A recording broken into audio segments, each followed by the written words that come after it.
Hey, how's it going, guys? Welcome back to another video. This time we're going to be checking out why isn't Belgium part of the Netherlands? So, history of the Low Countries, 1080 to 1815 is what the video says. So, check it out. Links will be down below for the original video right there by the channel History with Hilbert. So, make sure you go check out the original channel, show them some love, hit like, hit subscribe on their original video. And we're going to find out why Belgium isn't part of the Netherlands anymore. Probably something to do with the 80 Years' War, right? They got split up and stuff because of the Spain thing, but I don't know for sure. But we're going to find out. You probably already know. If not, you will soon. Let's get Belgium it. has been part of many political entities through its history, such as Gallia Belgica, Germania Inferior, the Burgundian Netherlands, the Habsburg Netherlands, although today we mostly refer to it as that speed bump on the way to holidays in France. Because, I mean, just look at its infrastructure. That's what my roads look like here in America. So then Belgium is a country in northwestern Europe. It shares a border with the Netherlands to the north, France to the south, Luxembourg in the very southeast, and Germany to the east. No, definitely not that one, and that one. Germany to the east, which has been a lot of fun and games for Belgium and is pretty much why it is now the centre of the EU. But historically, the Low Countries looked a little bit different, and there was a period in time when the Benelux was only the N. But at one point it became the Bene, which I think is pretty good. And so in this video I want to talk about the Netherlands and Belgium, the history of these two countries, and how Belgium eventually became its own independent state that was not a part of the Netherlands. But how did this happen? Before getting into that, a quick note that I am working together on this video with the wonderful channel of Mr. Beat. He makes videos on all sorts of very interesting topics. The one that's showing right now, that thumbnail, I'm pretty sure, a reaction to that video on my channel. Go check it out. And this week, he has made a video comparing the Netherlands and Belgium. Which population is larger? How do the governments work? And I think which has the better stroopwafel? Just kidding, only we have stroopwafels. Play the music.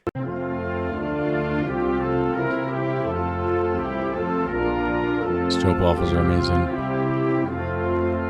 All this and more in Mr. Beat's video, which is linked there. So in this episode, let's take a look. Maybe I didn't do it. Maybe I thought about it and it's on my list. Let me know, because if I didn't do it, I'm going to. And Belgian history. Let's go all the way back to the Romans, because the Roman Empire extended over all of Belgium and part of the southern Netherlands, establishing the boundary or limes along the Rhine and other of the important rivers. At the time, they encountered both several Germanic and Celtic tribes living in this area, and when the Romans left, several other Germanic tribes from other regions pulled into the area following a period of depopulation. Together, they mixed with the old inhabitants and formed new groups such as the Frisians and the Franks, and eventually the northern... Hold on. The Frisians, because I'm interested in the Frisian. That stuff's interesting to me. Following a period of depopulation. Together they mixed with the old inhabitants and formed new groups such as the Frisians and the Franks, and eventually the northern coastline of the Low Countries was incorporated into the Frankish Empire. Not long after this, they became subjected to Viking raids from Scandinavia. And as I discussed in my video about Viking benefices in Frisia, the Franks actually used people from Denmark to safeguard this area of the Low Countries coast against further Viking attacks. But eventually, the local people had had enough of being raided and ruled by the Danes, and they took things into their own hands in both areas. In the second half of the 9th century, this occurred in both the region of West Frisia and in Flanders. In West Frisia, it was under the auspice of Count Gerulf, whilst... I'm confused because Flanders is like the northern region of Belgium. That's like way at the bottom, and like the Frisian part, I thought, it was different back then, I guess, obviously.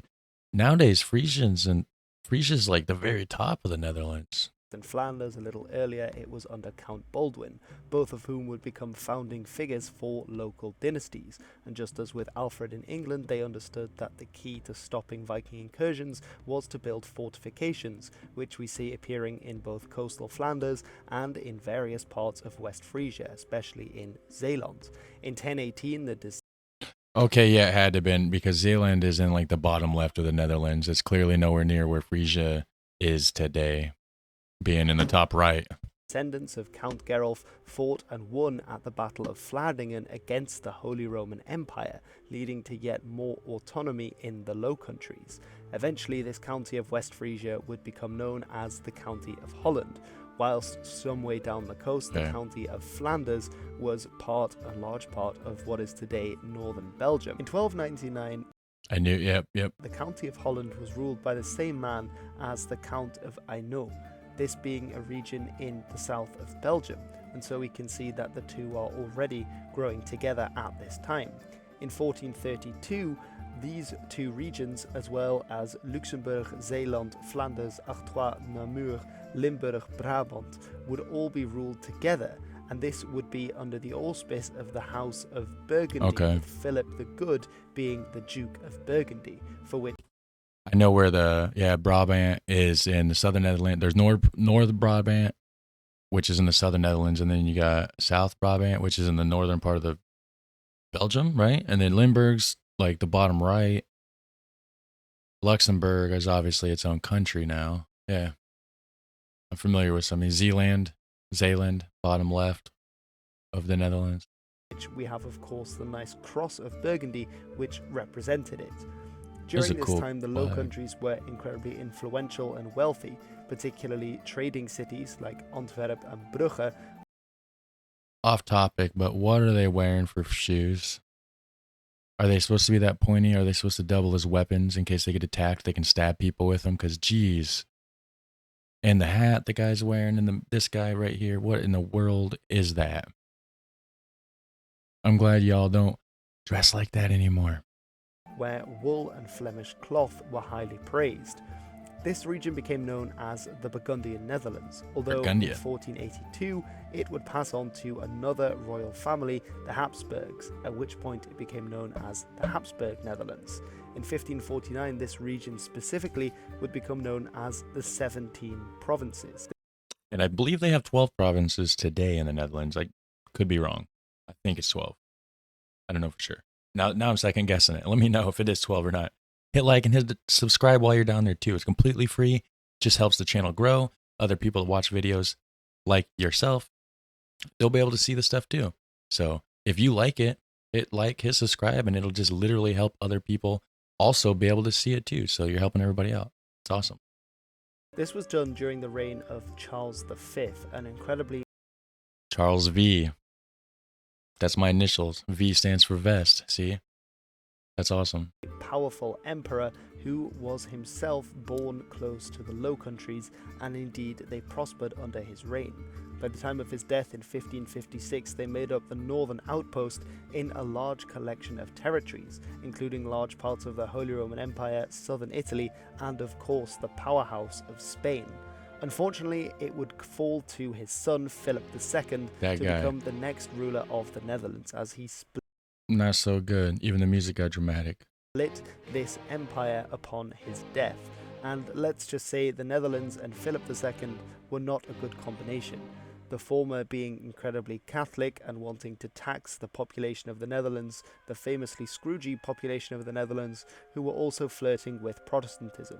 This led in 1566, in a very simple and shortcut fashion, to 80 Years' the War. 80 Years' War, known in Dutch as...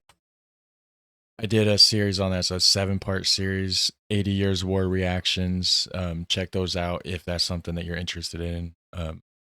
Yeah, pretty interesting. Lots and stuff to learn.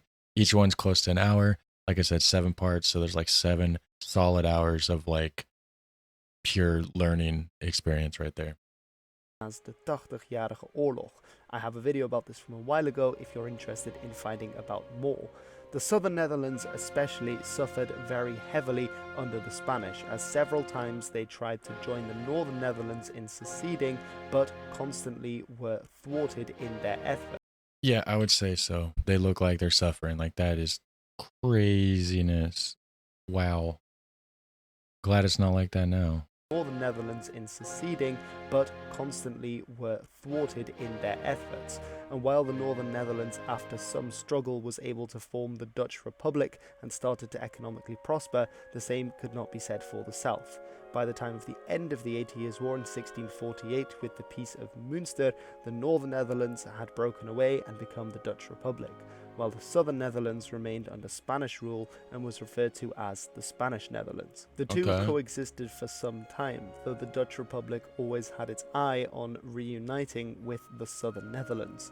The French, in the meantime, were able to seize parts of the Spanish Netherlands as Spain was a weakened power in the second half of the 17th century, although it wouldn't be until the War of Spanish Succession, or the Spaanse Successieoorlog, which ended in 1714, that the Spanish Netherlands would be given to a new power. They'd be given to Austria, and so they became the Austrian Netherlands. Really? Try and imitate that dialect. While this remained the status quo for a while, in 1787, with the liberal reforms in the Austrian Empire, the deeply Catholic and religious Belgians revolted against Austrian rule. Many of them fled north into the Dutch Republic and there created a rebel army. And 2 years later, after having learned some basic training, they entered into Belgium and started what became known as the Brabant Revolution, or the Brabantse Omwenteling. In the case, they were able to defeat the Austrian army in the Austrian Netherlands and established the United Belgian States, although soon the rebels started fighting among themselves, making it easy in 1790 for the Austrians to reinvade what had been the Austrian Netherlands and reimpose their They power. took it back. The Belgians, who escaped the massacre, fled into France and formed the Comité des Belges et Liégeois Unis, or the Committee of United Belgians and Liégeois. Trouble So that's how you're getting, like, you know, you got the French influence, Dutch influence. Okay. was also brewing north of the border in the Dutch Republic, where politics had split into two factions. One was the Prinsgezinde, known in English as the Orangists, who supported the Stadhouder. The Stadhouder was like a caretaker of the state, although he was not a monarch and had limited powers. On the other side, there were the Patriotten, who were the patriots, who wanted the Stadhouder to be abolished and there to be more direct forms of democracy. The Patriotten decided to create civil militias, and between 1783 and 1787, they succeeded in capturing several cities throughout the Dutch Republic, creating what almost became a civil war in most of the modern-day Netherlands between. Okay, but I think the Orange won, right? Because, you know, the whole Dutch, you know, orange pride and orange, you know, being the national color. So it leads me to believe that the Orangists got it. I could be wrong. Creating what almost became a civil war in most of the modern-day Netherlands between various factions. The Stadhouder Willem V fled from Holland as Holland's state council was no longer prepared to send its soldiers to fight against the Patriot militia. In the east of the country, he did do battle with them and subsequently lost. But it wasn't until his wife, Princess Wilhelmina, was stopped by a Patriot patrol that she decided things had gone too far and she no longer felt safe in her own country.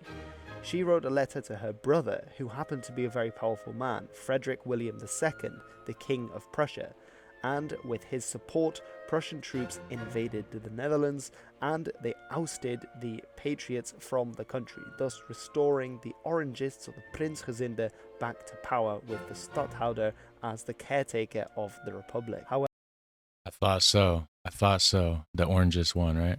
However, in France, a revolution had been successful. The French Revolution had taken full swing, and by 1792, France's armies were preparing to attack its neighbours in what would become one of the first Napoleonic battles. This would be against the Austrian Netherlands. The French invaded, again being supported by those Belgians who had fled the country following the failure of the Brabant Revolution. However, the Austrians and the Dutch banded together and pushed back into the Austrian Netherlands, forcing the French out and briefly retaining control over the southern Netherlands. However, 2 years later in 1794, the French returned, and this time they wouldn't be stopped, and the French were able to capture the Austrian Netherlands, thus ushering in a period of Belgian history known as the French period, or the Franse Tijd, when Belgium would become annexed to France as part of France's empire. This is where, so that makes sense. So the people fled into France, returned with Frenchmen to fight, and then so got France involved. They lost, pissed France off. They came back, took it, Okay, this is making sense. Things were coming to a head in the Dutch Republic as well, with the failure of themselves and the Austrians to oust the French permanently from Belgium. They also now feared that the patriots who had fled to France would once again come back, and this they did, leading a revolution in 1795, which became known as the Batavian Revolution, the Bataafse Revolutie, in which the patriots stormed up and seized large parts of the country. Stadhouder Willem fled across the sea to Britain, and the Batavian Republic was declared, making it an ally of France. However, in 1806, the French decided to exert direct control over the Batavian Republic and instead established the Kingdom of Holland. This would be the first time that Holland, or the Netherlands, would have a king since 1581. And this would be none other than Napoleon's own brother, Louis. So it was called the Kingdom of Holland at one point in time. So Holland was, in fact, at one point in time, the name of the entire country. Is that what I'm hearing? This would be the first time that in 1806, the French decided to exert direct control over the Batavian Republic and I went back too far, but it's all good. the Kingdom of Holland. This would be the first time that Holland, or the Netherlands, would have a king since 1581. And this would be none other than Napoleon's own brother, Louis Bonaparte, who would actually often use the Dutch name Lodewijk Bonaparte. And he was seen as being he was much loved by the Dutch people and seemed to rule with genuine affection and concern for his subjects. So the Netherlands itself was ruled by France. Is that what I'm hearing? This wasn't what Napoleon had intended. In 1810, he decided to depose him and instead to annex the Kingdom of Holland into the French Empire, like it had done with the Austrian Netherlands, or essentially what would later become Belgium. But as we know, Napoleon's wars didn't end very well, and by 1813, retreating from all fronts, Prussian troops crossed the border and liberated the Netherlands from the French yoke. Now, a governing body took over in the Netherlands to decide what would happen next. What's interesting is that many of these ministers were those very same ones who had been fervent patriots, who had welcomed the French with open arms as liberators of the Enlightenment, and who had driven the despot William the Stadhouder across the sea to Britain. But many of those very same ministers now invited his young son, Willem Frederik, to come and be the next Stadhouder in the Netherlands, which he did, crossing over from Britain and arriving in Scheveningen with much pomp, cheer and festivity. He was back in the Netherlands, and it was declared the sovereign principality of the United Netherlands. So many name changes, guys. So many name changes. It's hard to keep up with all this. Wow. Making Willem Frederik a prince to rule over the people. The question arose, however, that was the Northern Netherlands, what had been the Dutch Republic, and had become the Batavian Republic. Exactly. We're here to see why Belgium isn't part of the Netherlands. Let's get around back to that one, huh?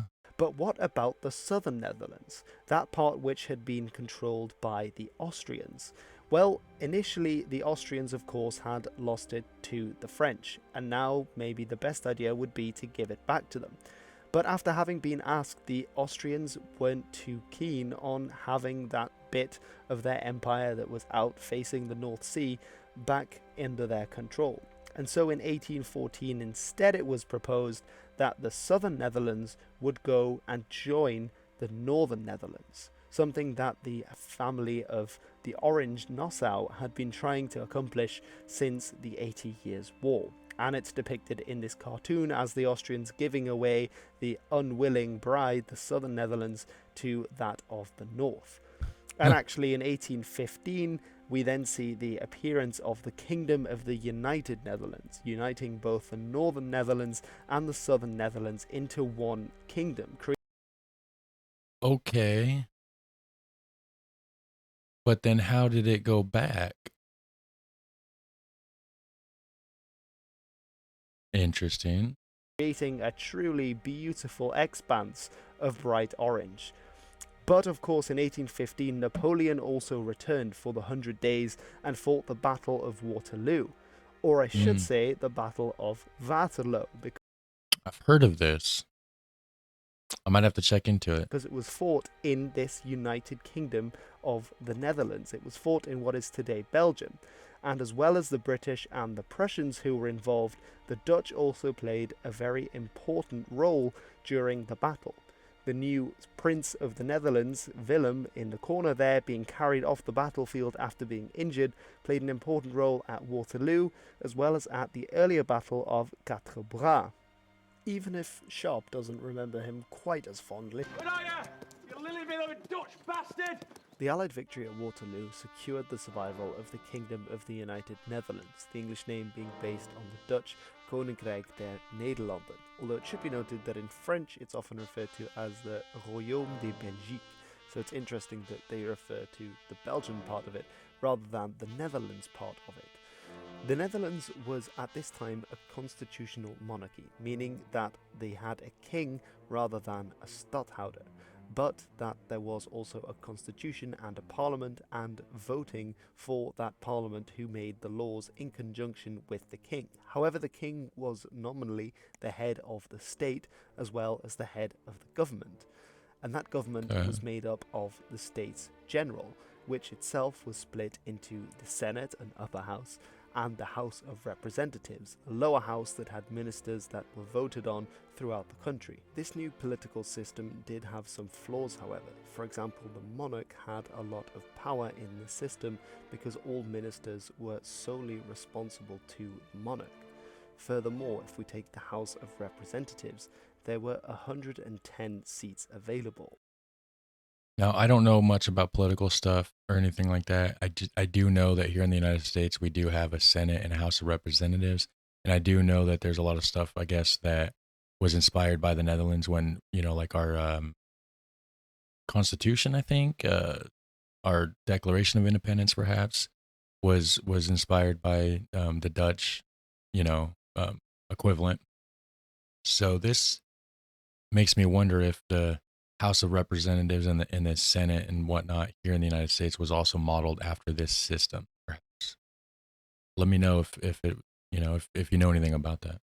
And these were split equally between members from the south of the Netherlands and those from the north of the Netherlands. The problem was that the population in the southern Netherlands was quite a bit larger than that of the northern Netherlands, and so the northern Netherlands were overrepresented in the House because the southern population made up 62% of the whole, which meant that if it was proportional, they should have 68 seats. And the northern Netherlands should be represented with 42 seats. Okay. But instead, the northern representation was over its purported share. There was also a problem in terms of language, as most of the northern Netherlands spoke Dutch, of course with the exceptions of Friesland, where Frisian was being spoken, and areas where Low German dialects were being spoken. The real problem in the south was that there were several large regions where the majority of the population spoke French or Wallon, a sub-dialect of the Romance languages.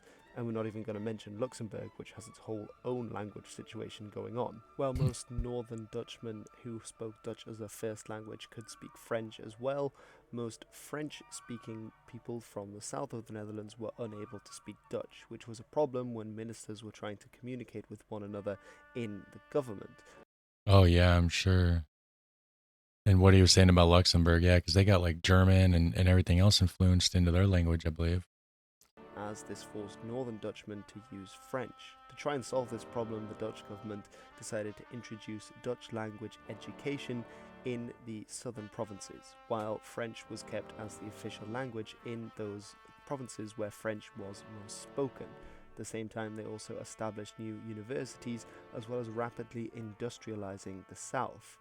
There is an important distinction to be made between the northern Netherlands and the southern, and this is in terms of religion, as the southern Netherlands, including the south of what is today the Netherlands, are strongly Catholic, while the north was largely Reformed Protestant.